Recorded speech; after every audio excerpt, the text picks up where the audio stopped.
తల్లి ఎటువంటి కొడుకునిచ్చావు, ఎటువంటి కొడుకునిచ్చావు.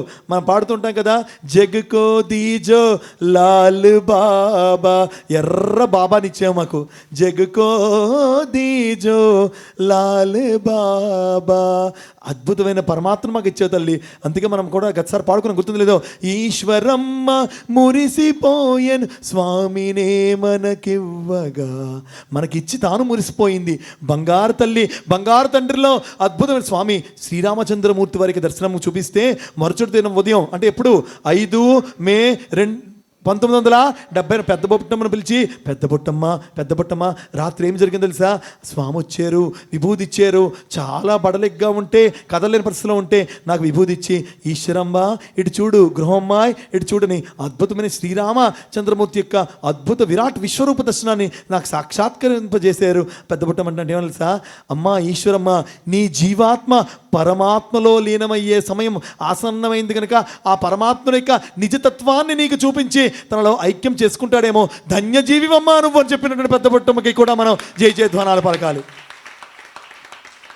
అలాగే 6 మే 6, 1972 ఆమె ఇంకా తుది శ్వాస తీసుకుంటూ స్వామి స్వామి అంటే ఏమి అని వడివడిగా స్వామి అడుగులో అడుగు వచ్చి ఆమెకు నోటిలో తెరుస్తూర్ధానం వేస్తే తుది శ్వాస ఆమె విడిచింది. కన్న తల్లికి రామరూపం చూపించిన సాయిరాముడి యొక్క భక్తులమైన మనమందరం కూడా ఎంత ధన్యజీవులమో. మనకి కూడా మనం కూడా స్వామి కన్న తల్లి వంటి వారమే. ఆ కన్న తల్లిని ఎంత జాగ్రత్తగా చూసుకున్నారు, భక్తుల్ని కూడా అంత కంటికి రెప్పలా కాపాడుకుంటూ ఉన్నారు. ఏ కష్టం వచ్చినా, ఏ నష్టం వచ్చినా, ఏ దుఃఖం వచ్చినా స్వామి అనగానే ఏమి, సాయి అనగానే ఓయ్ అని పలికే దైవం మనకు ఉన్నాడు తోడు. ఎంత అదృష్టవంతులం మనందరం ఇది ఎప్పుడైనా అనుకుంటూ ఉన్నామా, మర్చిపోకూడదు.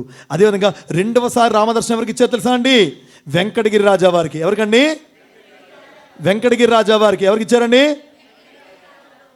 వెలిగోడు సర్వజ్ఞ కుమారకృష్ణ యాచేంద్ర అతని పేరు.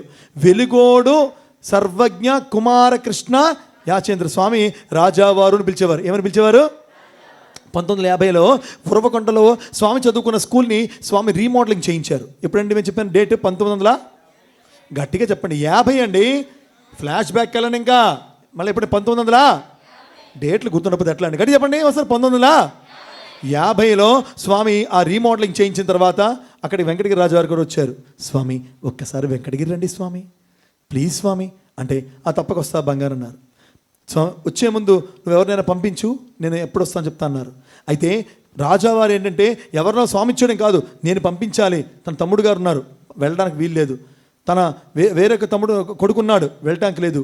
ఇంకొక వేరే కొడుకుని పిలిచారు. నాయనా ఒకసారి వెళ్ళరా స్వామిని తీసుకోరంటే వాడి క్రికెట్ పిచ్చట, అప్పట్లో క్రికెట్ పిచ్చి. ఆ వెంకటగిరి రాజా వారి కొడుక్కి నేను వెళ్ళను అన్నాడు. కానీ ఆ రాజా కొడుక్కి మామిడి పండ్లు అంటే చాలా ఇష్టం. మరి వెళ్ళరా అంటే, నువ్వు ఎవరినో పంపించుకో, నేనైతే పుట్టపర్తి పోను, నేను స్వామిని తేను అన్నట్ట. అప్పుడు చాలా బాధపడ్డారు రాజావారు. బాధపడి ఏం చేశారు తెలుసండి, ఆ కొడుకు పేరు గోపాలకృష్ణ యాచేంద్ర. ఏం పేరు అతని పేరు? పేరు చెప్పాలి గట్టిగా, ఏం పేరండి? ఆ రాత్రి గోపాలకృష్ణ యాచేంద్ర కొడుకు యొక్క స్వప్నంలో స్వామి కనిపించి, బంగారు నీకు 2 మామిడి పళ్ళు ఇస్తున్నాను, తింటావా అన్నట. తింటాను స్వామి అన్నట్ట. అవి తింటే అపరమైన మధురమైన మామిడి పళ్ళు. తన జీవితంలో అటువంటి మామిడి పళ్ళు తినలేదు. జిగ్మని షాక్ కొట్టినట్టుగా లేచాడు. అర్ధరాత్రి 2 సమయంలో వెళ్ళి తండ్రి తలుపు తట్టాడు. ఏంట్రా ఈ సమయంలో వచ్చి మాట్లాడు? నాన్నగారు నేనే పుట్టపర్తి వెళ్తాను, ఎవరిని మీరు బెత్తాయించకండి, ఎవరిని మీరు పంపకండి. ఏరా నేను చెప్పను, వెళ్తా అన్నట. ఇతను వెళ్తే కదా అప్పట్లో స్వామి ఆ చిత్రావతి ఒడ్డున వేచి ఉండినాను మీకై నేను రేడుని, వేచి ఉండినాను మీకై దేవుడిని, వేచి ఉండినాను మీకై రాముడిని, వేచి ఉండినాను మీకై స్వాగతములు పలుక, వేచి ఉండినాను మీకై ఆహ్వాన పలుకులు ఇయ్య, వేచి ఉండినాను మీకు ఆతిథ్యమివ్వ, రెండో భక్తులార చిత్రావతి తీరమునకు. స్వామి వేచి ఉండి వారి చిత్రాలలో రా రా రా వెల్కమ్ చెప్పేవారట అందరికీ. అప్పట్లో మనకు అలా ఉంటే ఎంత బాగుండు కదా ఇప్పుడు.